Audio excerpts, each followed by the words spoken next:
Hello, and a very warm welcome to the Institute for Government for this event, Establishing New Public Bodies, What Have We Learnt? I'm Matthew Gill. I'd like to thank the Trade Remedies Authority and Deloitte for kindly supporting this event, and thanks to all of you joining us live, who I know have prioritised us over the first England game of the World Cup, so thank you very much indeed. Before we start, some brief housekeeping arrangements. We'll be tweeting from IFG events using the hashtag IFG Public Bodies, so please follow and tweet along. If you're watching online, please do send in your questions as early as you like, and you can post questions in the panel on the right of your screen. For those in the room, a microphone will be available during the Q&A portion of the event, so have a think about what you might ask at that time. And we'll have a video and sound recording of the event on our website within 24 hours. There are several hundred public bodies in the UK, depending on how you count them, ranging from NHS England to Companies House. Government's announced plans to create some more in the coming years, including the Future Systems Operator, the Office for Local Government, and Great British Railways. There are strict guidelines on when a public body can be created, but to establish one well is a difficult task. And this event is going to address that practical question. How can new bodies be set up for success, given the need to establish effective operations quickly, as well as building a strong reputation with decision makers and with the public? Our panel has a thematic focus on economic and trade bodies, and we're fortunate to have speakers with us who've been involved in establishing a wide variety of those. Beginning immediately to my left, Oliver Griffith is the CEO of the Trade Remedies Authority, which defends UK economic interests against unfair international trade practices. He was previously the UK's chief trade negotiator with the US, and was also involved in setting up the Green Investment Bank, which invests in green infrastructure and is now privately owned. Thank you for joining us, Oliver. Kerry Smith is the Director General for Strategy and Investment at the Department for International Trade. He was previously a director at UK Government Investments, where, amongst other things, he was shareholder director of the British Business Bank, which makes financial markets work better for smaller businesses. Thank you for being here, Kerry. Kate McGavin is Policy Director at the UK Infrastructure Bank, which aims to increase infrastructure investment across the UK. She was previously Devolution Director at the Cabinet Office and has held a wide range of senior roles in DCMS. Very well welcome to you too, Kate. Alex Massey is a partner in Deloitte's human capital practice. He's worked across central government as well as for numerous public bodies, having delivered organisation design masterclasses as parts of the Major Projects Leadership Academy for senior civil servants. He's no stranger to our subject today. It's good to have you with us, Alex. And finally, Sian Jones is the Value for Money Director at the National Audit Office.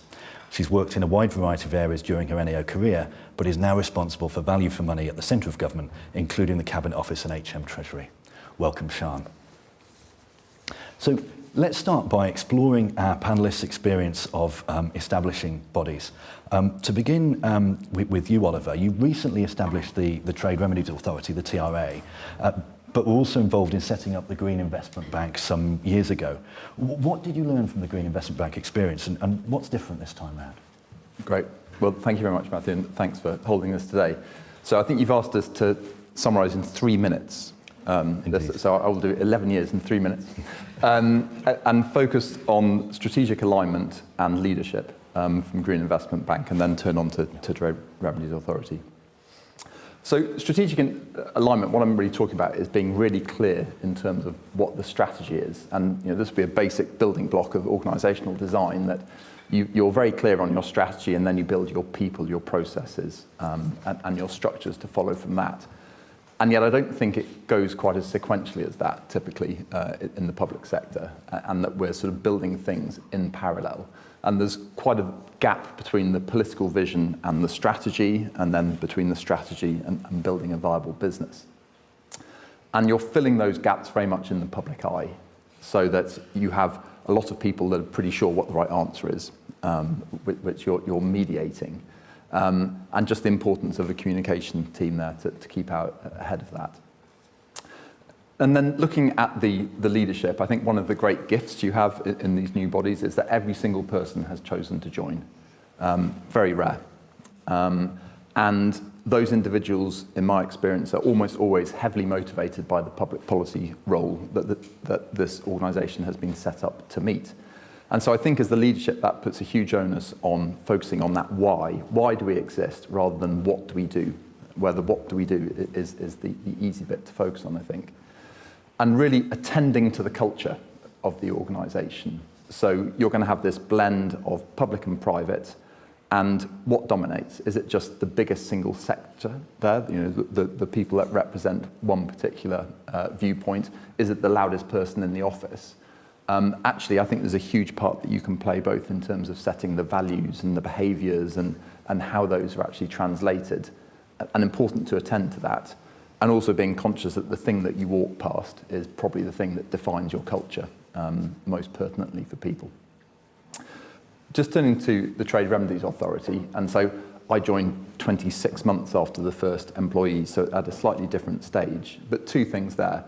First has been the challenge of building an organisation where there is zero domain expertise. So when we were doing Green Investment Bank, there were quite a lot of bankers that had done renewable energy. Actually, Deloitte did a really important work with us on our initial cohort, helped to train up people there. And actually, I think the organisation built too fast. I wasn't there, but that would be my perspective on it. And my second reflection would be just how political our cases have ended up being, certainly compared to the investments we had at Green Investment Bank. And I think that was a bit of a surprise to people who'd been involved in the design phase, where I think the feeling was the organisation would be given more space. But I think that comes back to the strategy point, that, you know, if one of your basic design principles is operational independence, how deep is that strategic alignment? Great, thank you very much. So interesting themes there on the importance of setting a clear strategy, leading a team that have come in specifically to be part of that body, and also the depth of independence of the organisation. Kerry, you worked on setting up the British Business Bank, which followed the Green Investment Bank's lead in some key aspects of governance, including being a public limited company. Why was the PLC model used again in the BBB's case, and what do you think it did for you? Thanks. So just a bit of background, there's a really long history of government trying to intervene in markets to deal with access to finance issues. You had the Macmillan report of 1932, you had ICFC, you've had lots and lots of different interventions over time. And I was actually involved in the early to mid 2000s with yet another government intervention trying to get into that space. One of the things that I observe over all of those interventions was they kind of worked for a period of time, but they became, I would say, slightly sclerotic. They kind of became, they lacked agility to respond to changing markets, partly because they became institutionalized, and partly, I think, due to the governance arrangements that sit around each intervention. The British Business Bank was created partly to try and create a more coherent and coordinated approach. You had lots of different bits of government. You had HMRC, you had Treasury, you had Biz Basil Burr, or whatever it was called at the time, DTI, Small Business Service. Plus you had devolved administrations, all trying to intervene in this space. And the idea was to try and bring a central coordinating function that would look across the market, and most importantly, it would act commercially in a pretty uncommercial space. I mean, by definition, the bank is operating in part of the market which the market doesn't want to serve, so it's operating in an uncommercial part of the space. But we wanted to use some of the commercial disciplines from the market and combine that with a good understanding of the market, so we wanted the organisation to be close to the market. So the idea was we would bring together people who had policy skills from the civil service and people with a commercial background into a new institution. One of the things that I would say that probably challenges all of us as we set up new organisations is the governance arrangements from the centre. In the case of the British Business Bank, the Treasury said, we don't trust you yet, we don't know what your risk function is like, so we will not give you freedoms until you've proven yourself. And then over time, the dead hand of the Treasury tries to reassert itself with more and more control over time. Using the PLC structure was a deliberate attempt to create an alternative approach. So you don't necessarily have to have ex-ante controls where you get permissions in advance, but you rely on an audit-based ex-post control regime where the bank has to meet the highest standards of corporate governance. And it also allowed us to recruit a much stronger board. One of the lessons I took from the organisation was the quality of the board is critically important. So in an organisation that has a fiduciary board, itself relatively unusual within government, if you can attract, which I feel we did, really strong, high-quality NEDs, they will be able to provide challenge to the executives, and they will be able to reconcile potentially conflicting objectives so the bank doesn't run the risk of hitting a target but missing the point. What you have is an organisation which is well run with good accountability, and the PLC structure was in our view, was the way to do it. Now, in practice, there were some challenges that came from that. It wasn't quite perfect, and you still had people in bits of government who had access to finance in their job title, so therefore felt it was their role to start intervening and interfering. But by having a fiduciary board with an undertaking of operational independence, which had to meet these pretty well-established standards that they were familiar with, we felt that we had a good argument, and I think Treasury accepted it. We were able to enjoy more freedoms than would normally be extended to a new public organisation. Thanks so much, Kerry. And I'm nodding along. I should have confessed at the start I was involved in this business bank process myself prior to this role. And we've been sort of going in chronological sequence from the Green Investment Bank to the British Business Bank and then to the UK Infrastructure Bank, Kate. So obviously there's a lot of prior experience there, but the UK Infrastructure Bank's done some things differently. It's not a PLC. It's owned by sponsored by HMT directly. So what have you learned from prior experience, and what are you doing differently? Yeah, thanks, Matthew. I mean, I guess the first thing to say is you're right, there's lots of prior experience to draw on, and that's exactly what certainly I did with my job share partner when we arrived about 18 months ago as employee number 12, I think, in the bank. The first thing I did was call Oliver, really, because we'd been given really good frameworks from Treasury. We had a clear mission. The setup was not short of sort of models to base ourselves on, but I don't think you can. That is no supplement for, no supplement for having really good kind of personal experience that you can overlay on top of that. So I talked to Oliver and others about their experience of how do you make that live. What are the kinds of challenges that we were likely to face. The other thing to say is that UKIB, the infrastructure bank, was given a really interesting challenge in that we were opened and asked to start doing deals, kind of from day one, which is unconventional in government terms. Normally, an institution such as that would have been incubated for a certain period in order for us to kind of build our teams and build our expertise. But I think it was absolutely the right thing to do, and I think that's what everyone who's in the bank now feels. It was the right thing to do. It meant that we had to be swift, we had to be decisive, and we had to have a really good relationship with our sponsorship team in Treasury, and we continue to do so. But it has allowed us to do 10 deals in the first 18 months. And certainly our chief executive's narrative is we could have waited, but actually the mission that we have around net zero and growth is an urgent one, so it's good to get on with it. Finally, I would say that the approach that we try to take is probably one of kind of beg, borrow, steal, but also dream. So, you can go and cut and paste, lift and shift from any other organisation to a certain degree, and you definitely should. You shouldn't reinvent the wheel if it doesn't need reinventing. But it's really important to hold on to the inherent sort of privilege and value of being set up to do something.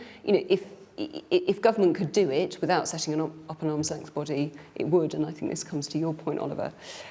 So being able to hold on to that, hold on to the fact that you've got a blank sheet of paper and you can do things differently, and you should be thinking and challenging yourself about doing things differently, that is really valuable, and that's one of the things that we think about regularly in the bank. Thank you. Let me bring Alex in. So we've heard from people who've worked sort of on the project quite deeply for a long period of time. In your role as a consultant, you obviously see multiple projects, and you've worked on a range of these kinds of things in government. What kind of thing do you see as being really important in developing an organisation, and what either have we missed in this session, or do people tend to miss when they embark on these projects? Thank you, and I think it's often less about kind of overlooking, but getting overtaken by events. And there's a really good kind of intent at the start, but then just the pressures of the day job prevent the setup team being as effective as they intend to. Three things I would call out. One, I think what often happens is setup teams, establishment teams tend to focus on what I would call the narrow organisation design. So roles, responsibilities, appointing people to posts, and obviously that's critically important. But Oliver, you mentioned other things like processes, governance structures, ways of working, culture. And I would really encourage anyone embarking on a similar journey to think about the broader operating model, not just the narrow organisation design. Second thing is, I think what often happens is sort of polarisation. Either setup teams think about the day one organisation, or they think about the sort of steady state long-term target operating model. And I would say, both are necessary but not sufficient. And what I think best practice is having a sort of long-term strategic intent. Where are we heading? What does our target look like at a high level? Thinking through in detail, of course, what the day one operating model and structures look like, and then thinking about transitional states and being agile about the transition between day one and getting to steady state. And then finally, I would just echo a point I think you've already made, Oliver, around organisation design and setup really is about executing to a strategy. But obviously in the real world, strategy changes. So thinking about the mechanisms that one can put in place to check in when that strategy evolves and think through what does that mean for structures and operating models. Great, thanks very much. Sian, at the end is from the NAO, and we're here cheerfully talking about establishing public bodies, but obviously the wider context is a focus on efficiency in public service and indeed on minimising the number of new bodies wherever possible. You've reviewed the oversight of public bodies last year. What did you find when you did that, and what can government do better in this space? Yeah, thanks, Matthew.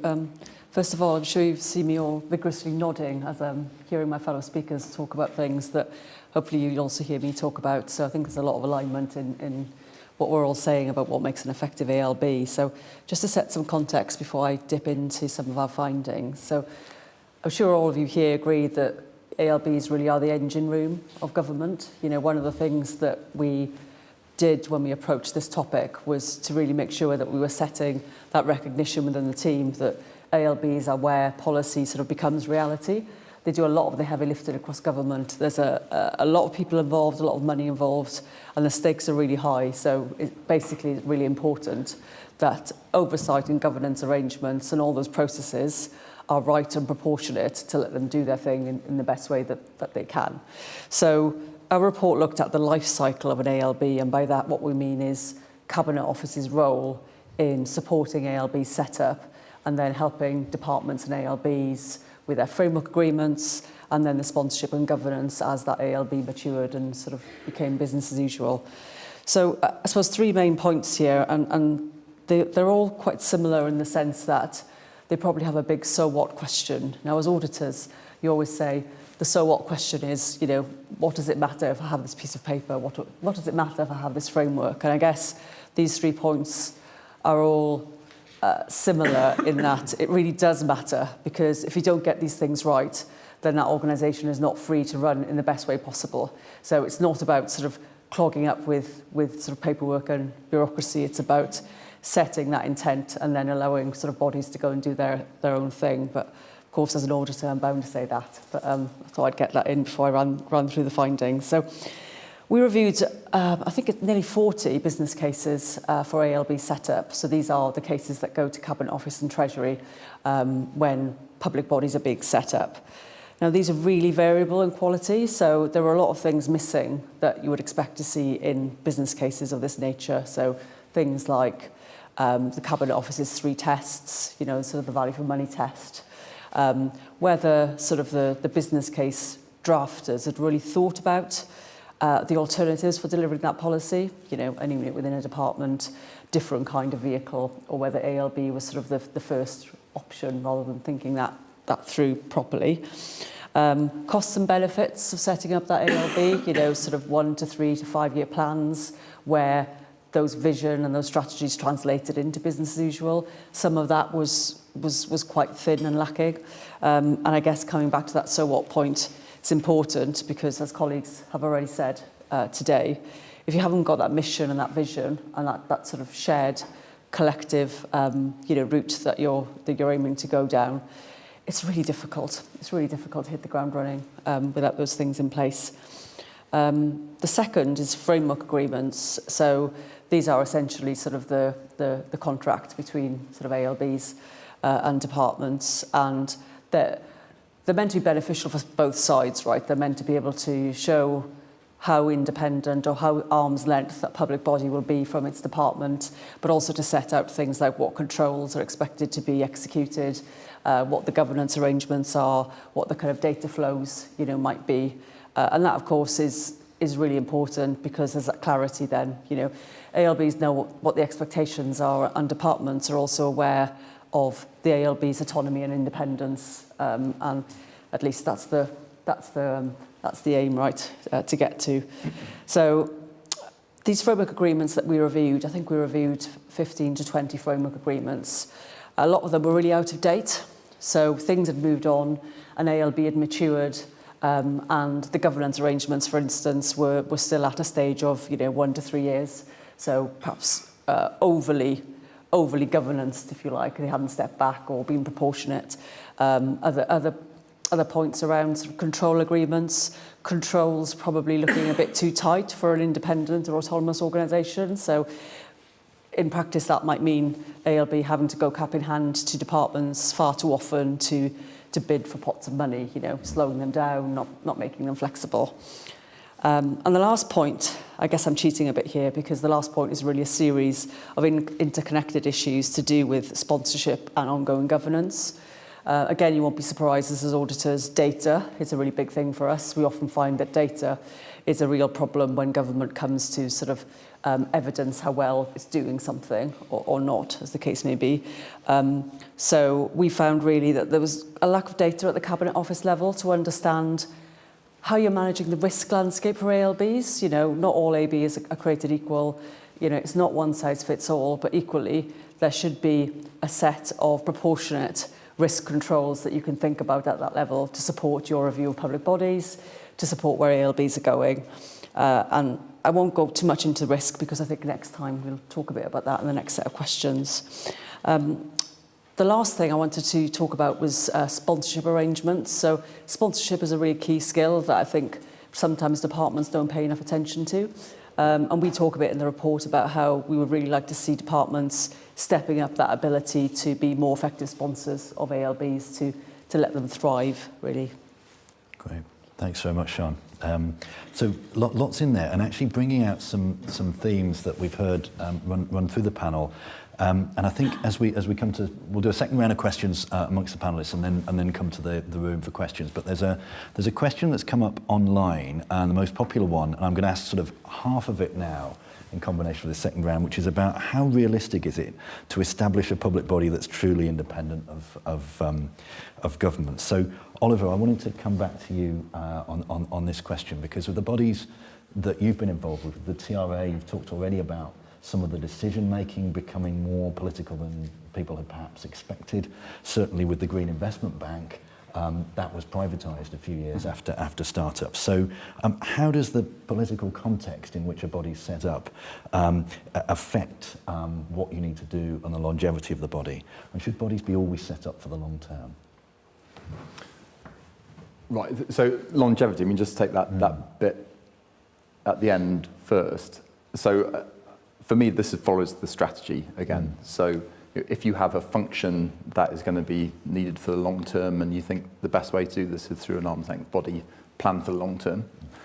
But there's going to be lots of cases where you don't need that. So if you've got effectively a project-based organisation like HS2, then presumably that feels like much more like a temporary organisation.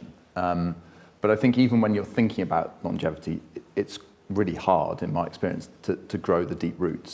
And as you said on Green Investment Bank, when we were setting that up, all the kind of talk at the time was that this was going to be the UK's answer to KfW, the German Development Bank, that this was a sort of generational challenge that we had around green infrastructure. This was put into primary legislation, and yet it was sold within 4 years of being established because it was profitable, in essence. And similarly with the Trade Remedies Authority, we have been reviewed within a month of being established because the data and the politics led in different directions on particular cases. And I think what that comes back to is and to answer the question that's come in online, is the fact that all these organisations, of course, exist with a political permit. And just the importance of keeping that permit up to date and recognising that political fashions change. So I don't think there's any God-given right for any institution to exist. You have to, of course, keep the political support for that. You talked a bit just in terms of pressures, 3 pressures I wanted to highlight. I mean, the first one is in terms of getting moving, and Kate was talking about this. I felt that there was real pressure on the Green Investment Bank to just get investing, and there'd been the sale of HS1 suddenly meant that we had 750 million that had to be spent in a particular year, even before establishment. By contrast, the Business Growth Fund, which was owned by the banks, took it much more slowly. So not a value judgment, just that pressure is certainly and that there. was technically not government money, was it? That was a government requirement to use private money in a particular way. Yeah, exactly.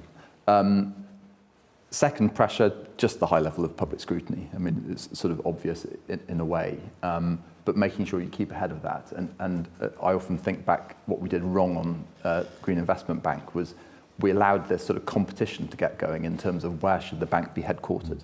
And so we started getting cities that were coming in and making pitches to Vince Cable. And then we thought, wow, this thing's got out of control. And then we had to have our own competition. And then there were 34 cities that bid in. And it just absorbed one member of team for 3 or 4 months when it's a small team. And we really probably, that wasn't the best way to have spent our time. And the last one is really an absence of pressure. So I was president of a fintech startup, and I spent, I don't know, a quarter or a third of my time raising funding or talking to investors. But I think on a new public body, if you have that political support, the reality is that the funding sort of follows. And that's definitely a luxury that I think people should enjoy because it's not there in other contexts. Indeed. Thanks very much. Kerry, you might want to come in on any or all of that, the political context, the importance of independence, but I wanted to ask you particularly about sponsorship, which Sian mentioned, which you've got a particular perspective on from your role in UKGI. What does UKGI bring to the sponsorship process, and how do you work with sponsor departments or with central departments to try and achieve the best outcomes from the bodies that you oversaw? So, okay, UKGI, UK Government Investments, is itself an arm's length body, a company owned by the Treasury, and it proudly has a strapline about being a centre of excellence in government on corporate governance. I mean, at the root of this, I think, is why set something up at arm's length? And you shouldn't just set something up at arm's length because you fancy it. There is usually a reason for it to be arm's length. Now, the reason is because it is something that is best not done by civil servants. You look at the problem and you either want expertise, you want to be able to access parts of the labour market, and so you want to be free of civil service pay controls. You'll be looking at something where actually political interference is bad in terms of the outcomes you're going to do. It's a rod for the government's back, in a sense, of creating this arm's length nature. And so there'll be times when it is important that it is at arm's length. Now, arm's length isn't quite the same as independent, and none of these things are ever independent. Within the British Business Bank, it was operational independence, and that was very specifically that the bank was operationally able to make decisions about whether it should start new programs, do individual deals, and aspirationally, close programs. Now, I'm not sure I'd ever really managed to do very much in the closing of programs, but we understood it was even harder for central government to ever close programs. So the benefit of sponsorship by UKGI, I think, I'm slightly party pooper here, I was 8 years in UKGI, is that in UKGI you have an organisation that is one of the greatest advocates of using being arm's length and understanding why you should be arm's length. But if an organisation is meant to be arm's length, UKGI will defend that arm's length nature to the sponsoring department and will remind the sponsoring department of the thought process that they went through when they were creating this thing at arm's length. One of the things I think the bank sometimes, I think it takes a while for an organisation to work out what this independence means. So operational independence is not the same as fiscal independence. You are still dependent upon the government and you need to maintain a licence to operate. And that means you've got to be savvy to the political context in which you are operating. But I think what UKGI was able to bring was a level of scrutiny that was rooted in the fact that UKGI has a lot of people with commercial experience, they're corporate financiers, ex-bankers, who are able to challenge the institution and really look through the fluff in the annual report and have a look at the numbers and provide sensible challenge to the KPIs, to the target setting, to the performance, in a way that gave the sponsor department comfort that there was indeed scrutiny. I've often observed civil servants feeling quite scared in the face of people with a private sector background. Oh, I don't know what to do. And so they'll revert to process as a way of actually exerting control rather than necessarily engaging on the subject. I think with UKGI, the team we were able to bring together combined people with a political civil service background and people with a commercial background to provide sensible challenge. But then once we felt that we'd kicked the tires, we were able to turn around to the department and say, actually, this organisation is doing what has been set up to do. We've agreed a business plan. You've appointed a brilliant board. Let that board hold the executives' feet to the fire for performance and don't interfere. And the biggest thing that I think we did was trying to tell people to back off. The other thing is that I was on the board of the business bank for 8 years. I think during that time I had 4 directors in the Treasury. I had 5 or 6 directors in Bayes Biz DTI. That level of churn meant that we were forever inducting people. Oh, this is what it's for. No institutional memory, no understanding of the context in which it was set up. Nobody could remember the NAO report that was done that said, well, you need to have more coherence. I felt the one person in the team who had any knowledge about access to finance within government, because I've been doing it off and on for 15 years, and there just wasn't that expertise. So people in UKGI are generally, but not always, in post for a longer period of time. They understand how the organisation they're looking after works. They will have deep relationships with the executives, but they will still be able to provide challenge. And I just don't think the civil service culture is very amenable to that. I think the constant churn of people means that you get a load of personality and whim can determine how an organisation is managed. And people just don't have the facts. They just don't know what happens. So you reinvent wheels over and over again. And with UKGI, I think you get some continuity, which leads to better outcomes in the medium and longer term. Thanks so much, Kerry. Kate, to continue the theme of sponsorship loosely, you've had experience within government of being in the sponsor team for bodies, and then came to the UK Infrastructure Bank with that background. How have you found the transition from central government into being a public body yourself, and particularly a public body that needs to make such extensive use of private sector expertise? Yeah, really interesting to sort of listen to the discussion, and I really recognise what you're saying, Kerry. I've sponsored lots of different kinds of organisations, slightly different perhaps to some of the ones represented here, but including broadcasters, regulators, cultural institutions who have a slightly different existence and rationale. But I think that there is definitely something in all of that about there is a long-term conversation that has to be had, and as you say, Kerry, you need to try and maintain some kind of continuity to that. But both sides need to be looking at the market or the environment in which they're operating and continuing to ask themselves, are we the right organisation to be present here? Do we have the right mandate? Are we still effective even when the environment around us is changing? And certainly in the media regulation space, we found that in 2003, media regulators were sort of converged into Ofcom as a response to that, and that has been a very successful independent regulator. I guess that getting that length of the arm right is one of the things that it's worth spending a bit of time on. Getting those relationships right at official and at ministerial level is important, and again, in a department like DCMS, where the Secretary of State changes incredibly regularly, that is a challenge in and of itself. I guess the two things that we're thinking about in the bank at the moment, sort of one good and one bad. One, perhaps, on the kind of more challenging, less good front, is the weight of the frameworks that come with setting up a body.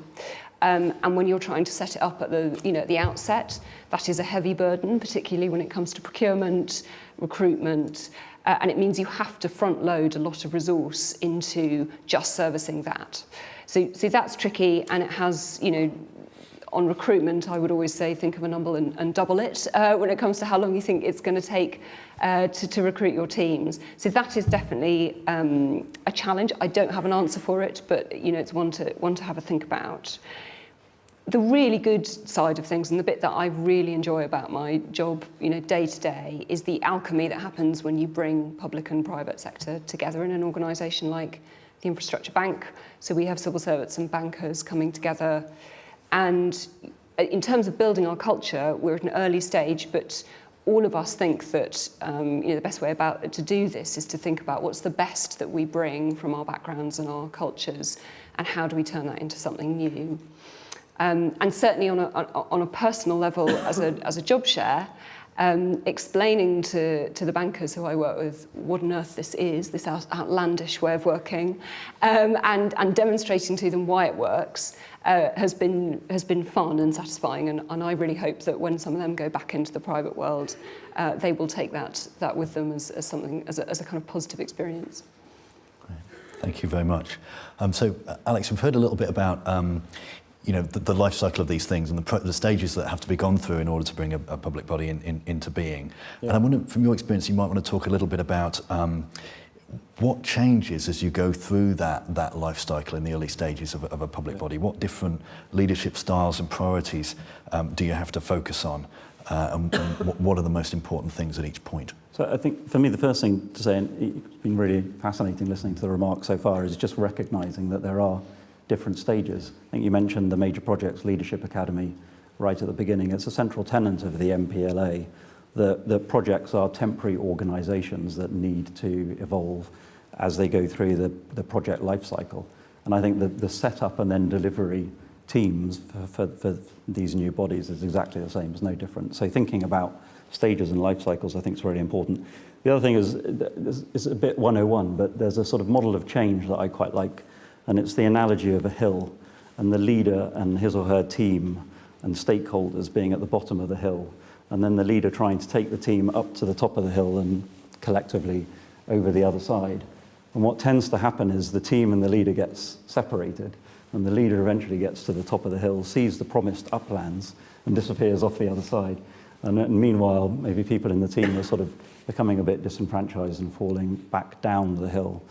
So I think, and Oliver, you mentioned it right at the beginning, kind of why and the purpose, and remembering not to disappear over the hill and taking people with you at every stage, I think is very important. There are many models of leadership. One is kind of the hero model of leadership, and perhaps that's more important at the start, and explaining the original strategy, the original mission and vision. But then as the recruitment is done and as one transfers into business as usual and steady state, perhaps more adaptive models of leadership are more important. And back to the organisation design topic, thinking about how to engage staff and stakeholders in, okay, so we've reached a different phase now, how do we co-create, how do we redesign and change our organisation in response to feedback so that we're continually fit for purpose for the way ahead. And then as a change management guy, I would say, last thought, no one's ever criticised anyone for doing too much change management.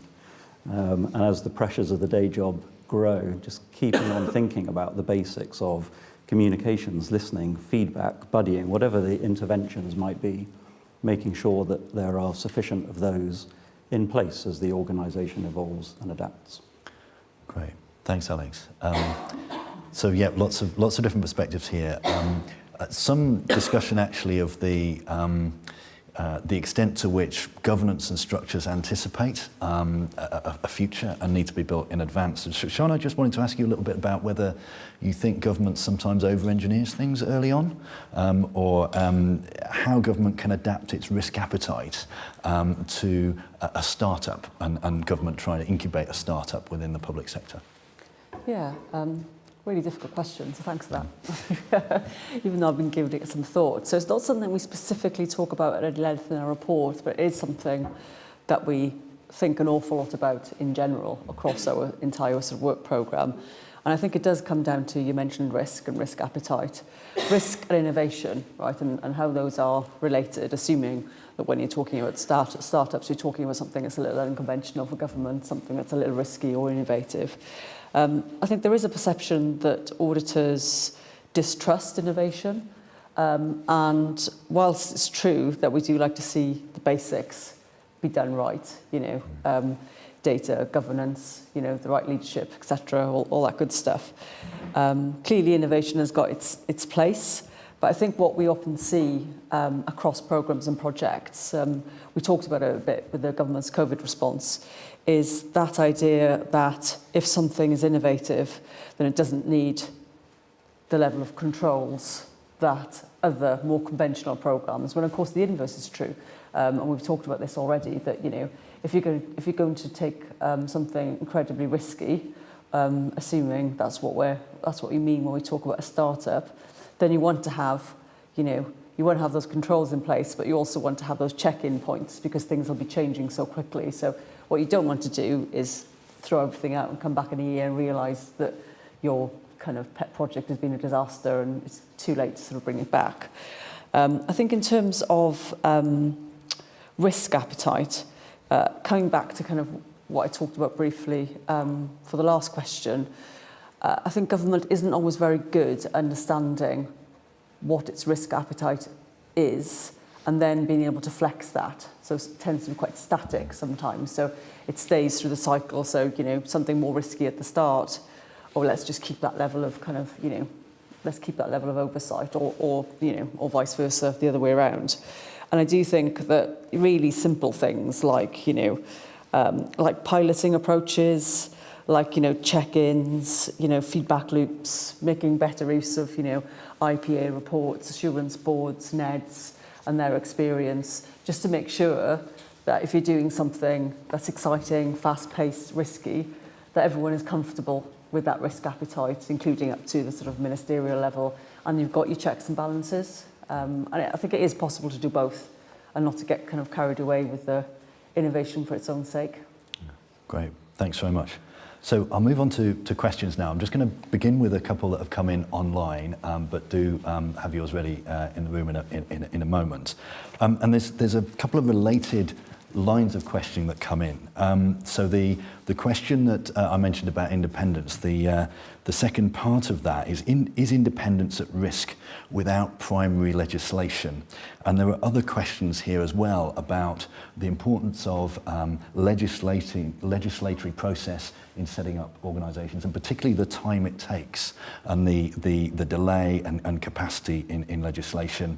And also questions around whether the timelines and deadlines for setting up either the bodies that the panel have been involved with, or indeed the aspirations that government's now got for new future bodies are realistic and achievable, or whether government systematically moves too quickly. So timeliness and legislation.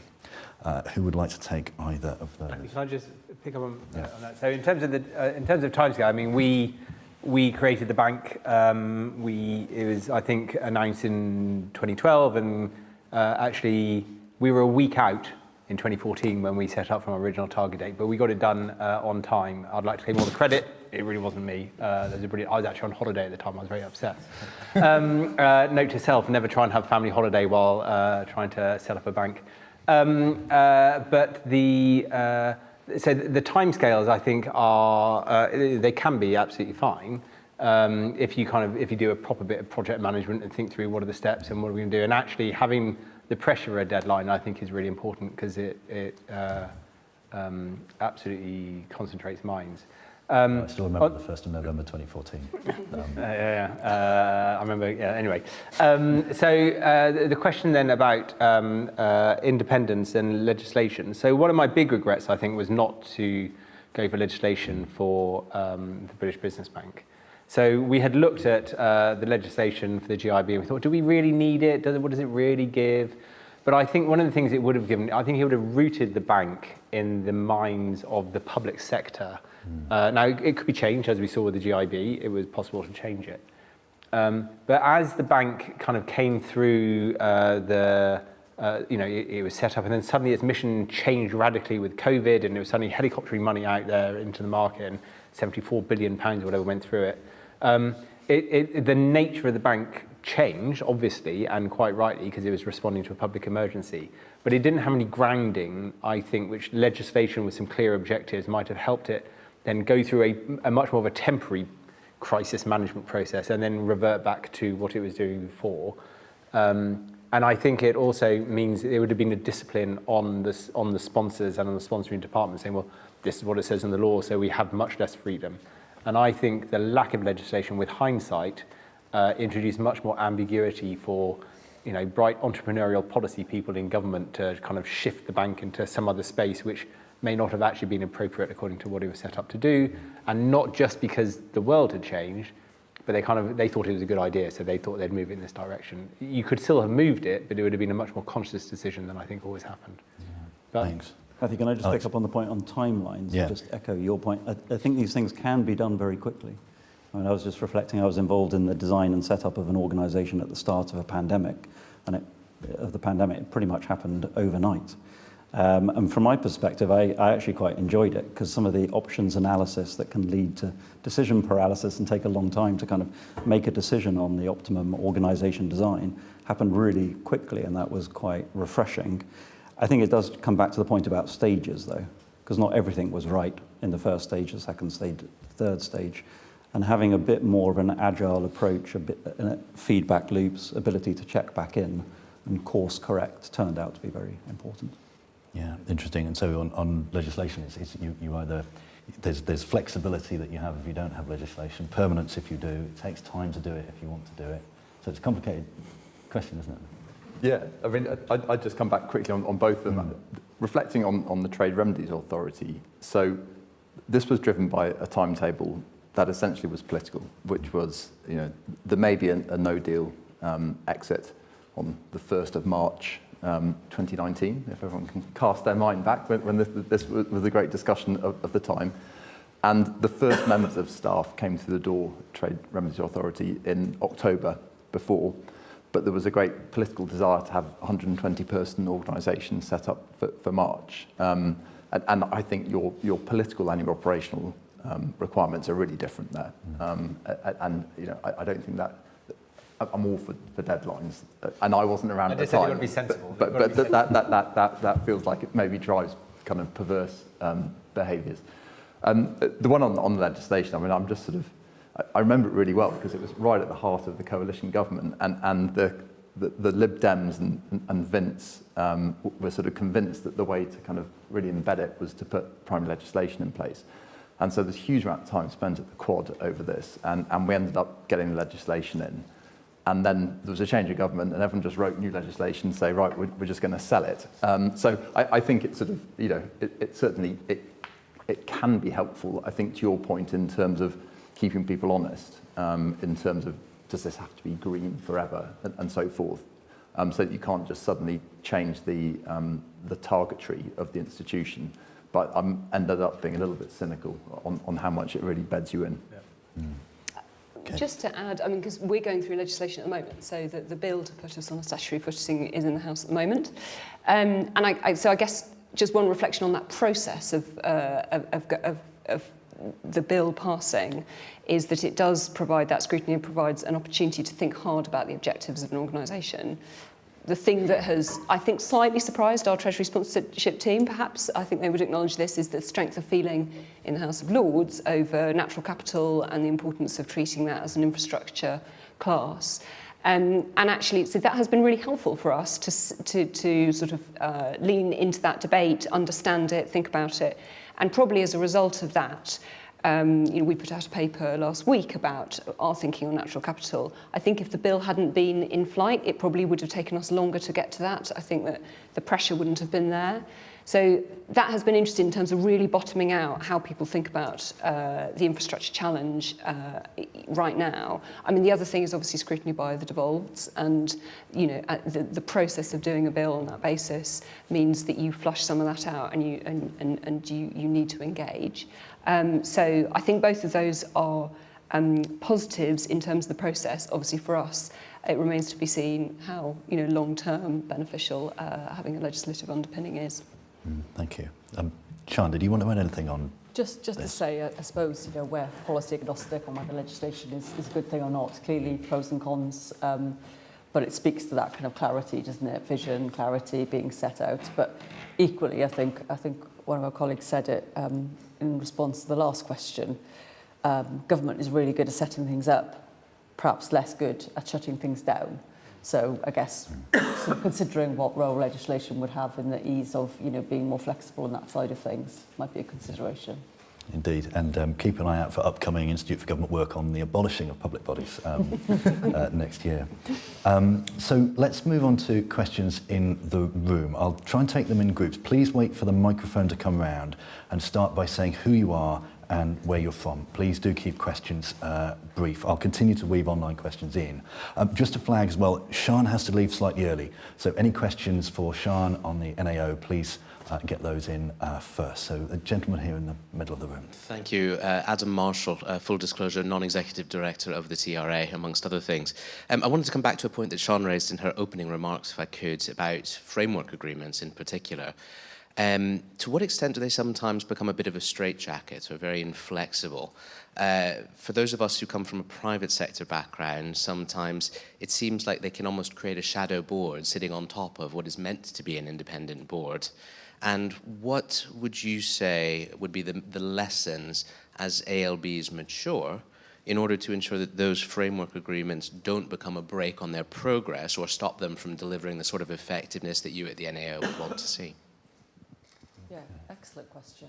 Thank you. Do you want me to take that now? Or Yeah, go for it. And then I think it's right. I think there is a risk that framework agreements can become a straitjacket. And I suppose the best framework agreements that we saw were those that were set out clearly at the outset, were regularly revisited and actually renegotiated, discussed, whatever you'd like to sort of call that process. I suppose winding that back a bit, and at risk of sounding a bit David Brent about this, these things are always about people, not process. So if you've got that sponsorship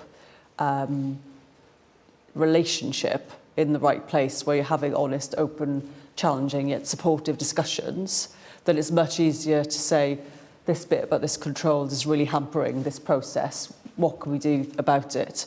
Rather than it being a stick to hit ALBs with, or vice versa, where departments feel like they're not getting what they need from their ALBs. So it really is, I think, it has to be about the sponsorship relationship and the sort of the open and transparent discussions supported by data between those two groups to make sure that that framework agreement is not just a document in a filing cabinet, it's a live, vital thing that helps sort of both sides do what they need to do.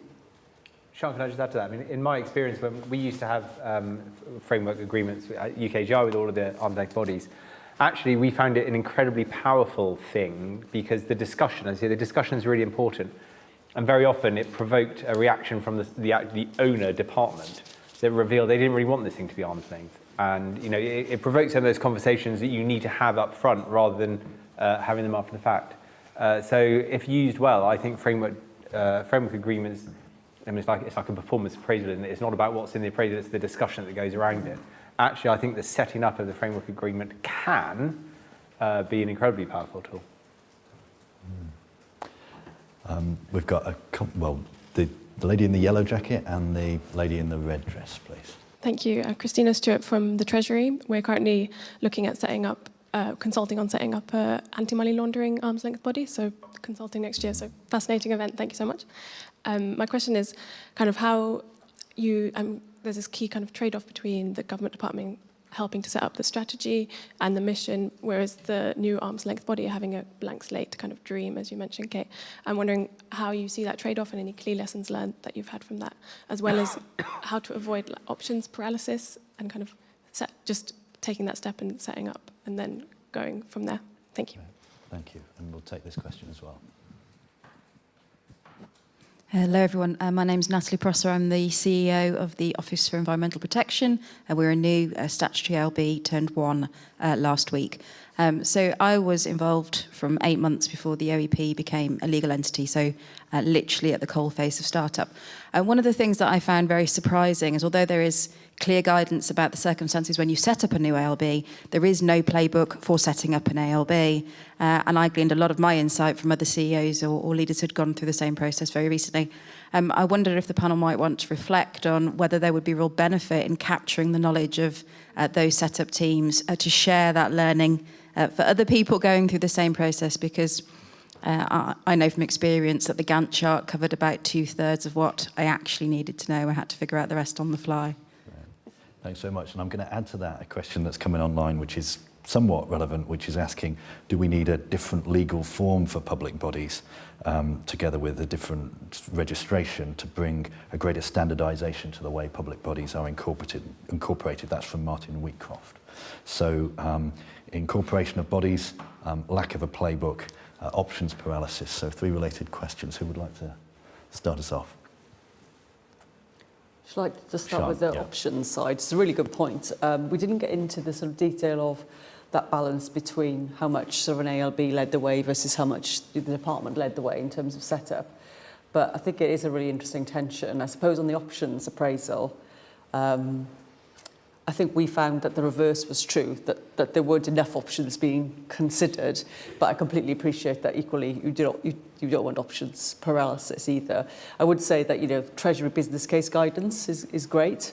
The public bodies team in the Cabinet Office are also really helpful.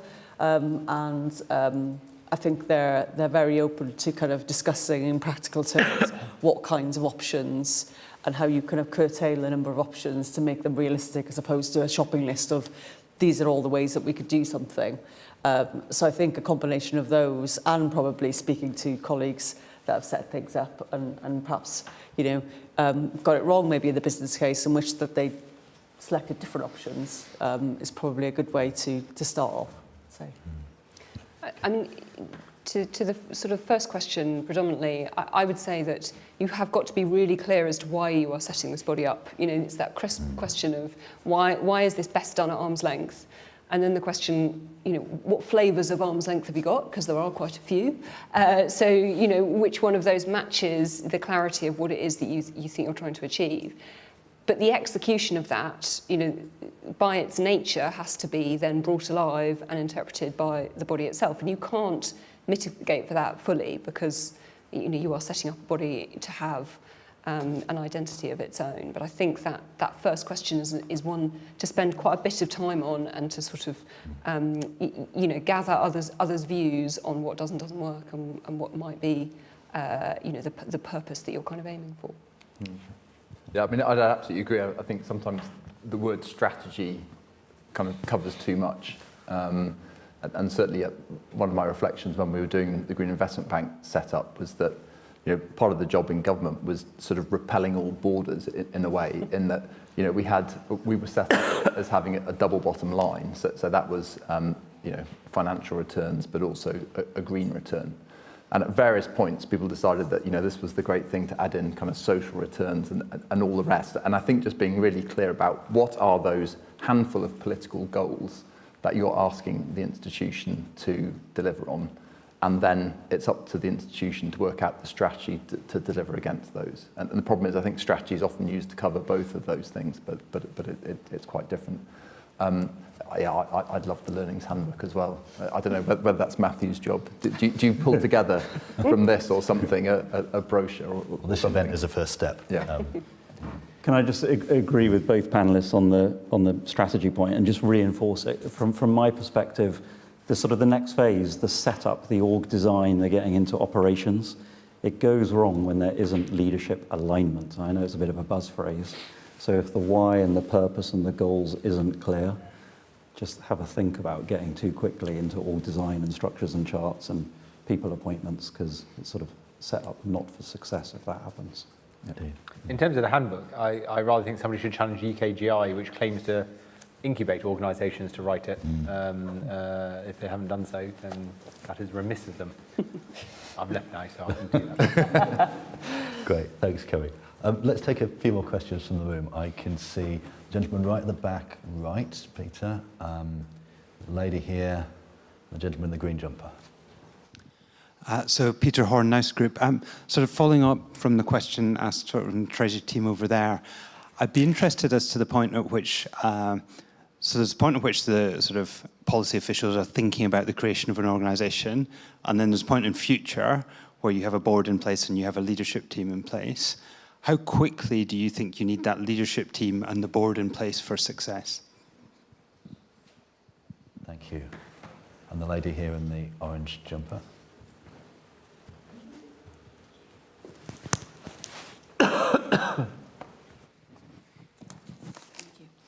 Elise Eid from the Department for Transport and Rail Reform. I'm interested in the idea of creating an independent body, but then retaining democratic accountability. And at what point does the democratic accountability require controls to step in to override that independence? Yeah, tricky question. Thank you. And the gentleman in green. Hi, I'm Rich Walker. I'm at BEIS, part of the team that's setting up the Future System Operator. So the Future System Operator will be a body in the energy sector, but it will also be regulated by Ofgem, which is it's a non-independent, non-ministerial department, sorry. So it will be a body that has one sponsor department as BEIS, but it will also have strong links out to Ofgem as the regulator. So in some ways, we'll have two bodies involved in setting out its structure and strategy. And I wonder if you have any thoughts, panel, about how you can effectively go about setting up relationships with a body that has multiple government owners in some ways. Interesting, thank you. So the pace of getting the board in place, democratic accountability, and how do you deal with multiple organisational bosses when setting up a new body? So 3 easy questions for the panel. Oliver, do you want to start? Sure, happy to. So I think my logical mind, Peter, would say that you should have your chair in as employee number 1, who should recruit the chief executive, who then recruits the executive team, and the chair also recruits the NEDs, and you have your board going early. And I think that's the logical way to go. And I think on my reflection on the TRAs, it sort of all happened at the same time, and it's then very difficult to imagine that everyone's going to be brilliantly aligned, as Alex was talking about. So, I also agree really strongly with Kerry that the value that corporate governance provides is serially underestimated within Whitehall. Don't get it. Don't get it at all, because the sense that it's just a thing that's out there. Whereas, having been in Whitehall a lot, the amount of scrutiny I get, for example, on my risks or my finances it's just completely different order, being in an arm's length body. So I think having those structures in from as early as possible, really. We often make it difficult, as you say, Kate, because we parallel run on these things. But I think if you had enough time, I would certainly do it that way. And the democratic accountability is a great question. And, the technical answer, I suppose, is that as an accounting officer, which you will tend to be on these, certainly I am, but then you have your sort of, your route to Parliament is through your Secretary of State and regularly talk to your select committee. But I think more broadly it goes to that point about just always recognising that you have that political permit and that there is no reason why you exist. But ultimately, I think that in our case, that will go through the departmental line. I want to disagree with Ollie, since he agreed with me, I should be disagreeing. I don't think you necessarily would go to that logical structure of chair first. And the reason for that is just thinking about your comment, Alex, about temporary structure and permanent structure. I think actually what you need in your temporary structure is you need people who've got skin in the game, who are going to feel an ownership over the organisation and will drive it in a certain direction. There need to be checks and balances to make sure that they're doing it right. But for me, and what we did on the business bank is we had an interim chief executive appointed who had the potential and in fact did get the final job, but they were there as part of the setup team in a very temporary structure. And then when we went to permanent, we then went to your logical model. But I just think in the way you're doing things, because I mean, it's so often the case you're dual running, you're running in shadow form alongside the kind of the details of what you're doing already, that I think you just need to be able to move to action quite quickly. In terms of democratic accountability, it is a great question. And I was reading my MPLA essays before I came here, where actually this came up. So one of the things I did wrong that I utterly, I think, mishandled in the business bank. So one of the things the business bank was meant to do was we two-peat a bunch of civil servants in, and with it responsibility for access to finance policy. The idea being people making policy would be closer to market and therefore would be better able to develop commercial, sensible products rather than the olden days when we come up with things that work brilliantly in theory, lob it over the wall to some delivery thing, and then it just doesn't work because it's not deliverable. But I just hadn't thought it through exactly what it meant to have. Governments have been doing access to finance policy for years. You then try and subcontract it to an organisation, and yet the minister's on the hook for it. What you actually saw was they two-peated all their access to finance staff into the bank and then recruited new ones back at HQ a mere 6 months later and started rebuilding it, and then it got a conflict. I think it's a really, really challenging question. I do think it was right to have policy being developed by people closer to market. I don't know what the solution to that was, and I still can't work it through. What I do know is we didn't get it quite right, and you just saw the policy function being chopped off at the knees at regular opportunities by Bays. And I don't think some of the commercial people necessarily understood actually what policy was or valued policy making as much as they really ought to, because it's central to their license to operate. So I think it's really, really thorny as a question. I hadn't quite realised that there was that background to the BBB, but certainly in the infrastructure bank, we don't do policy. We obviously have a policy team, but we're not responsible for infrastructure policy. But we see our role as being a useful nexus between the markets and and government departments in a way that we hope that over time we can improve policy making hand in hand with government departments and improve kind of market understanding of policy. And certainly, one of the challenges is there a way in which we can improve the way in which grant funding works or the kind of efficacy of it. So that's a kind of model that we will try and pursue and see where it goes.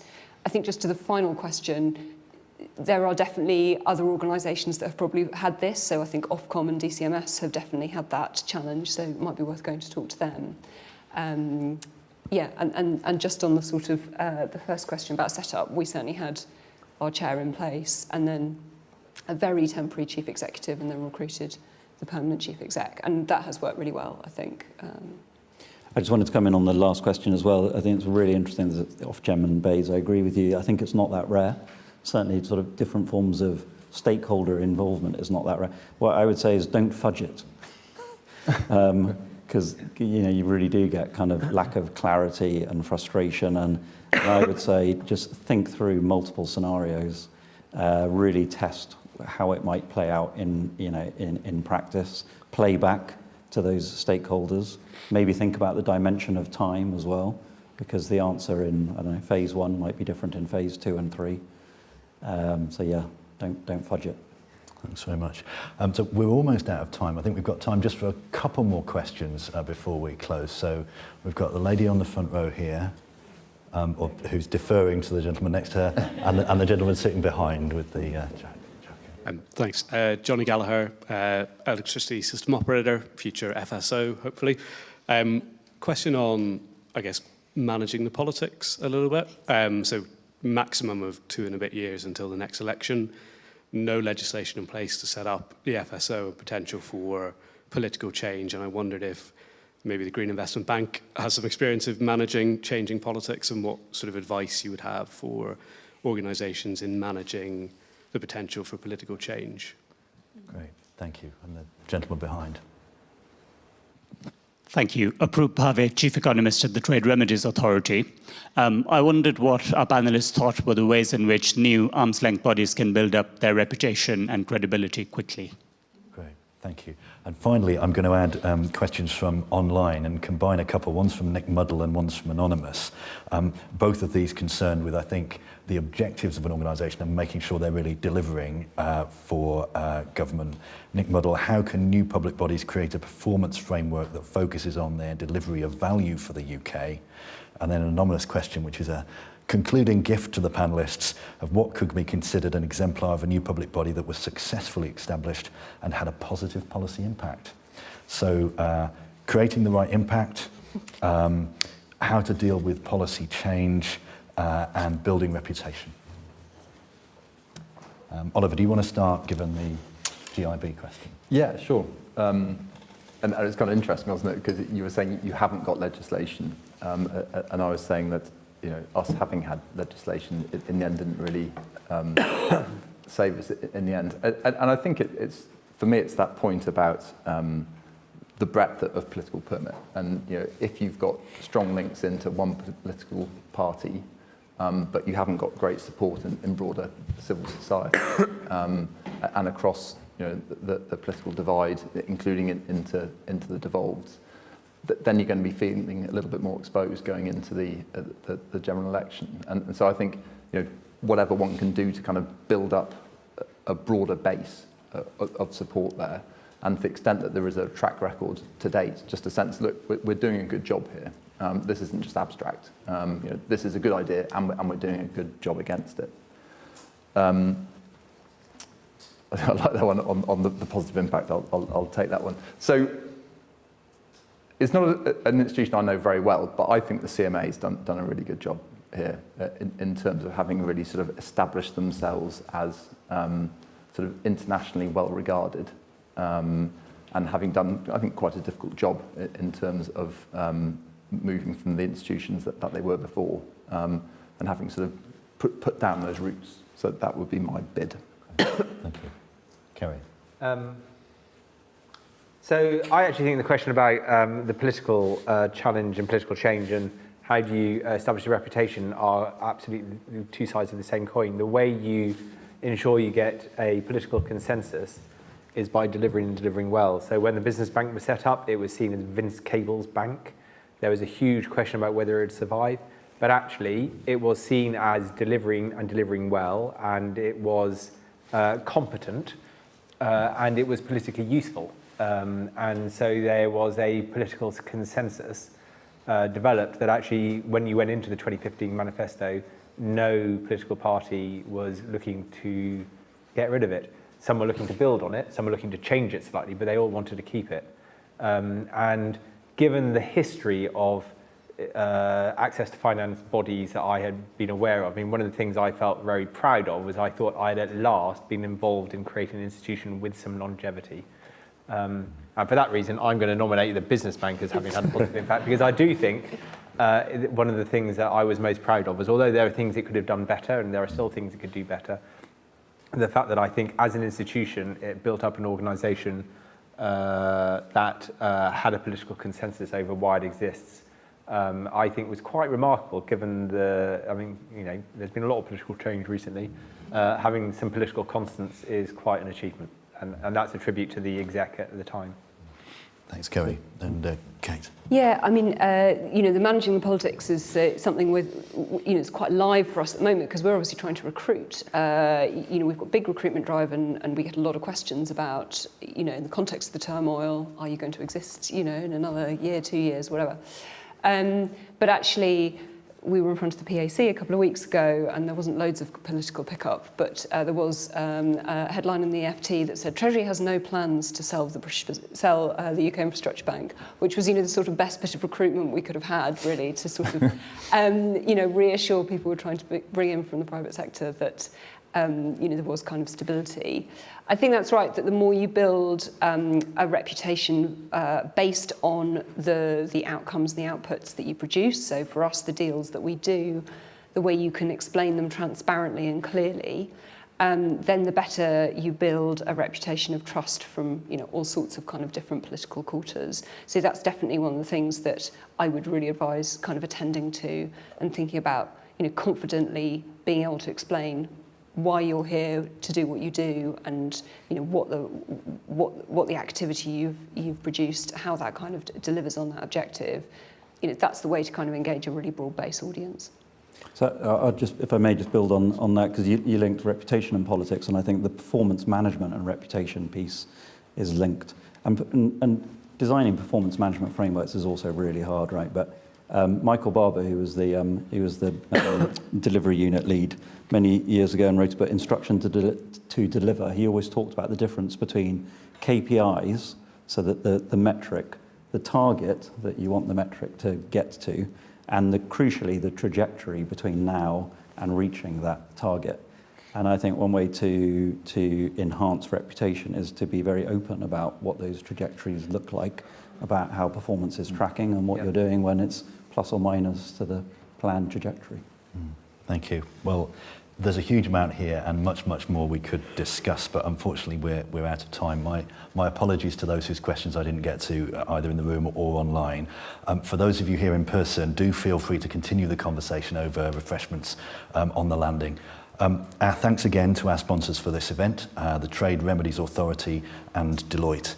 And please do join us for our next event on procurement in the pandemic and beyond, a week today at 12:30, for which you can register now on the IFG website. Thank you all very much for coming, and please join me in thanking our panel, Oliver Griffiths, Sian Jones, Alex Massey, Kate McGavin and Kerry Smith.